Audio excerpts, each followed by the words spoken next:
Hello, I'm Professor Stefan, and I'm here tonight to talk about the terrible track record that youth has with engaging with politics. This lack of engagement could lead to disenfranchisement of youth in New Zealand from politics, and this could have severe consequences on our democracy as a whole.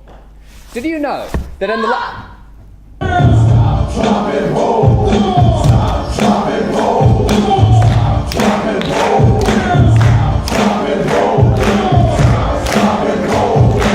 Stop, drop, and roll. Stop, drop, and roll. Yeah! So, as you can see, politics doesn't have to be disengaging or difficult to understand, which is exactly what stopDropEnrol wanted to get across to our younger generation. So, our goal was to initiate a lifelong habit of political engagement amongst you. Hi, I'm Rebecca. Hey, I'm Stefan. I'm Gertrude. And I'm Kim, and we are Stop, drop, and roll. So, stop what you're doing. Drop what you're doing. And listen up to how we got youth to enrol to vote. So, who do we mean by youth? Our target public was 17 to 20-year-olds living in the Hamilton area. And why, you say? Well, youth is the most disengaged age group in the Hamilton area. Oh, and there's 3 reasons for this. Just kidding, just kidding.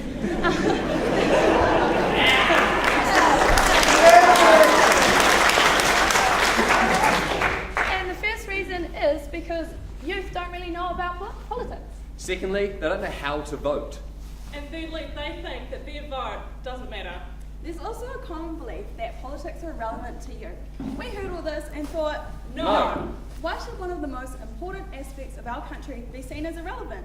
So we decided to create a campaign that targeted youth disengagement with politics. For this complex social problem, we created an epic action strategy. Behaviour change is almost impossible to sell on moral ground alone. It's about getting people to do something that they can't or won't do. Which brings us to the 3 main points in our action strategy. Lifting contextual barriers, Communicating actually face to face. And kickstarting habitual voting. To change behaviour, we needed to have more than just a convincing message. We actually needed to lift contextual barriers like the perceived difficulty to enrol. So we decided to create a grassroots campaign and team up with the Electoral Commission to bring enrolment to the youth of Hamilton. Face-to-face communication is the best way to build relationships with the audience. It makes it more authentic and is far more superior to mass media. What do you guys think? Yeah? What do you think, Stefan? Hard out. And social change is notoriously difficult to achieve, so we knew that we needed a proactive campaign that actually did engage in high quality, face-to-face communication, and a grassroots campaign is definitely like the best approach for this.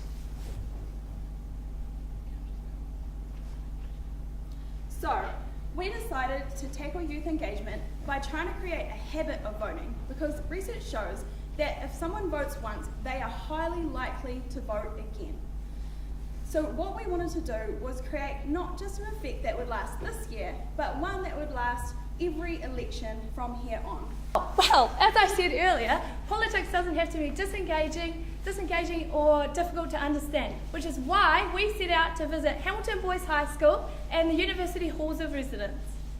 At these visits, we presented skits and said, if I vote, I'm a boss. And if I vote, I'm the boss. If I vote, I'm a boss. So that means if you vote, You're a boss. We then encourage these students to come and enrol with us or check their enrolment, and we gain tangible measurements through these events.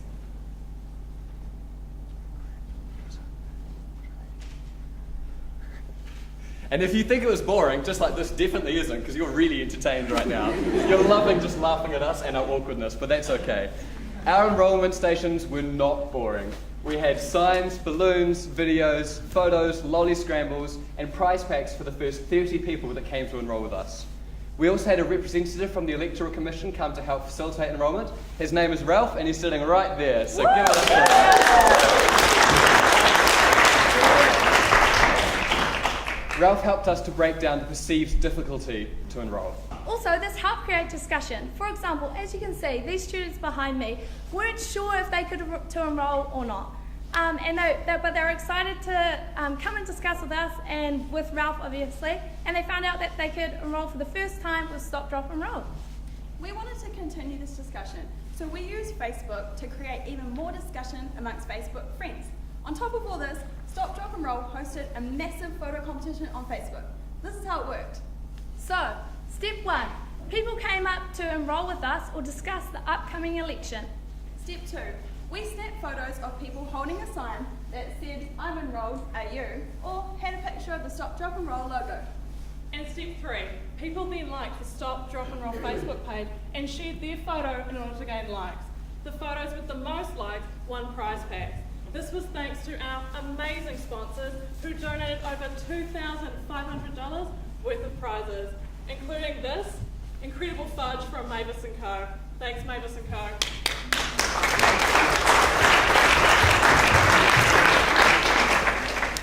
Yes, exactly. Thank you, Mavis & Co. Yeah. Okay, so as you can see behind me, we have two of our top photo competition winners. So how about we give them a round of applause? And those photos there scored almost 400 likes each. And so because of this excitement and the presence that we'd established in the local community, the Waikato Times asked to send a reporter and a photographer to our presentation at Bryant Hall. And as you can see behind me, we start on the second page the day before the election. This took our message to approximately 96,000 people. This article casts our message from a credible source, which brings us to our message strategy. Stop, Drop and Roll is an easy, catchy name that clearly expresses the purpose of our campaign.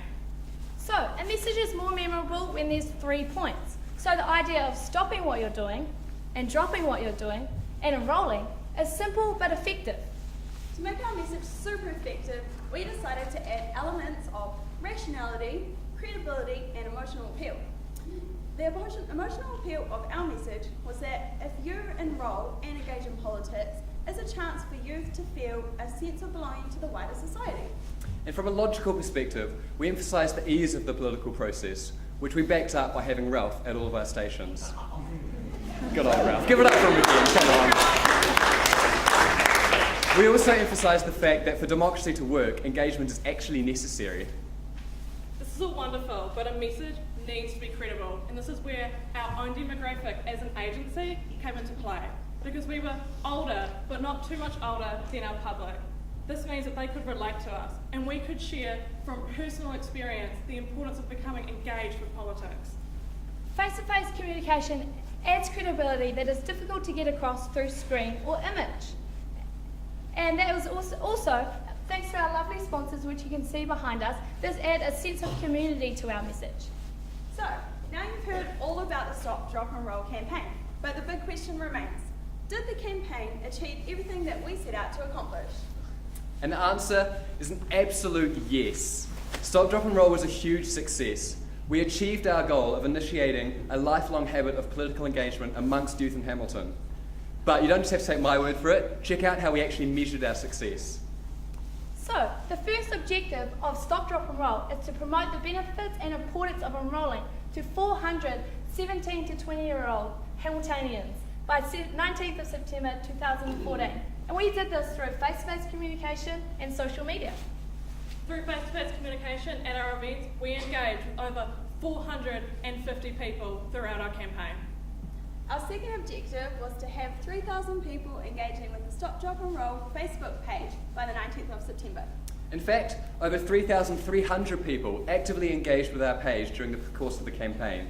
This included commenting, liking, or sharing our posts and photos. And our overall reach from our Facebook page reached 20,000 people.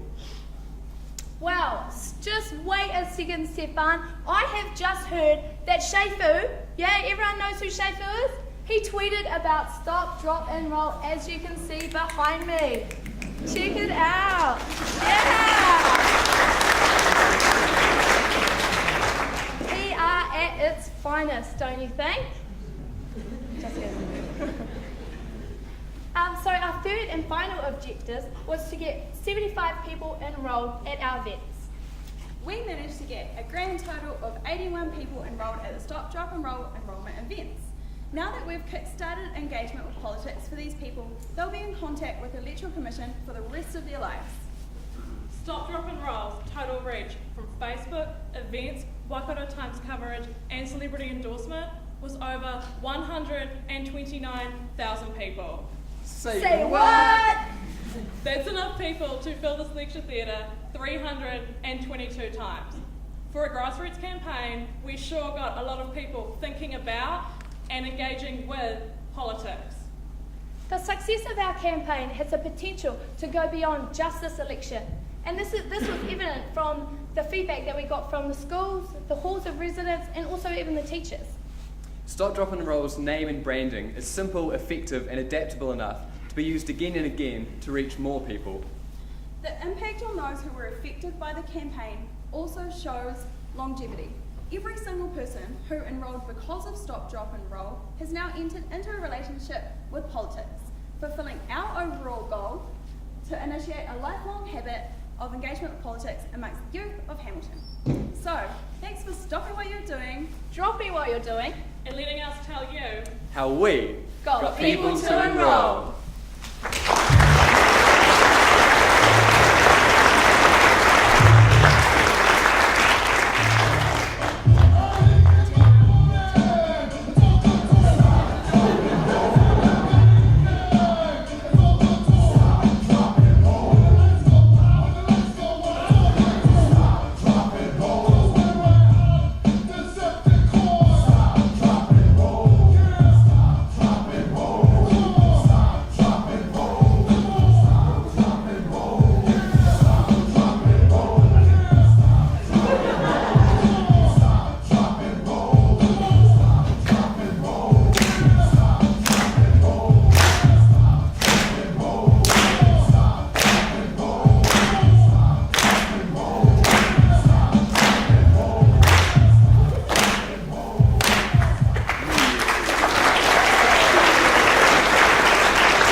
Great job, everyone, but I'm going to be mean. I'm enrolled, are you? Yes, of course. So, Yep. hands up if you were enrolled. And who voted? Well done. Thank you. What I really liked about your campaign is, I think, there's a lot of people think you can be effective in PR by sitting behind a computer screen, and you guys got out and in front of people. I think that was really, really good. That's a great lesson for everybody. I guess the one thing that I have a question around is you were talking about your objective to initiate a lifelong habit of political engagement. And I'm just wondering how you effectively measure that, because you talk about promoting messages, so talking at people a lot, getting people to like a Facebook page. So you can measure these things people did, but do they really in their heart, have they changed that long-term intention? So give me some ideas about how you really try to measure that a bit. Well, our research showed that there's a huge correlation to people voting once and then voting again. So if you vote once, you're more likely to vote over it and over and over again. So I think the Facebook page was kind of not secondary, but keeping our message on. And the main thing that we did was break down that contextual barrier that enrollment is hard. So we took that down to make it a step easier to get people to vote. And so the idea is they're going to vote and then they'll vote over and over again. That's the habit. It's in the research, I suppose. I think another thing is that if we bring enrolment to people who are enrolled are 100% more likely to vote. So basically... 100 maybe not. Well, so they're 100% more likely to vote, and basically it just gets the idea in their head of political engagement. And of course, when you enroll, you enter this lifelong relationship with the Electoral Commission in the first place. So that's the first step, and we're here to initiate that first step. And I think also we tried to break the barrier of politics looking like it's boring. And so that's often a lot of things that puts off people sort of, our age or high school age. And so because we hopefully change their opinion on what politics looks like, they might be more keen to be involved, and hopefully that will continue. So yeah. Does that answer your question? Good. Also, really liked your campaign. In particular, I like that you went to these passive audiences, halls and schools. I think that was quite unique amongst the other campaigns. And just an easy way to quickly get a lot of people across what you're trying to do. My question is around your key message uptake. I think at the beginning of your campaign you had a few key messages, and one of the things that you seemed quite proud of was the piece of coverage you got in the Waikato Times. Coverage is one thing, but did it actually hit any of the key messages that you were trying to push? And was the sentiment of that story what you expected? I think it did.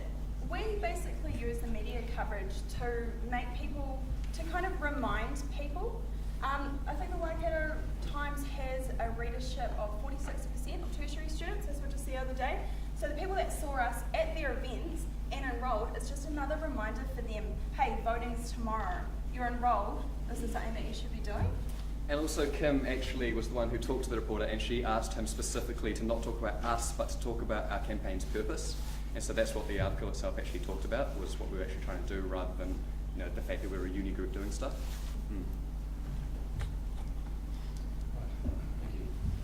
Heather stole my question, so I can make another one. Very good presentation. That was very impressive. Thank you. The other thing that I wrote down, which I thought was very good, along with the strategy of creating a lifelong habit, I think that's definitely what it's all about. Is the message around if you enroll and you're the boss? Is that something? Oh, that's an excellent question, Will. Yes, no. I haven't asked the question yet. Hold back a minute, I haven't asked you the question yet. You haven't asked the question. Yeah. So am I right in saying that was your I'll leave it. theme you were talking about? Oh, sorry, what's that? Am I right in saying that was the theme that you were talking about with these people? Yeah. Okay. Rightio. What kind of, I guess, supporting messages did you put around it? Because I actually think it's a very good platform, as it would. But for these young folk, did you come up with anything that would provide some kind of further evidence for that? Yeah, we did. We said, if I vote, I'm a boss, because in democracy, we've got the vote. The vote means that, hey, David Bennett, we're your boss. So it means that we get to be in charge. We wanted to empower you, so it wasn't about, like, enroll because you have to. It's enroll because it's a really good thing to do, and it means that you have power, and it means that in engaging in this process, the government is responsible for you, so it was all about that. Okay. I think it's a good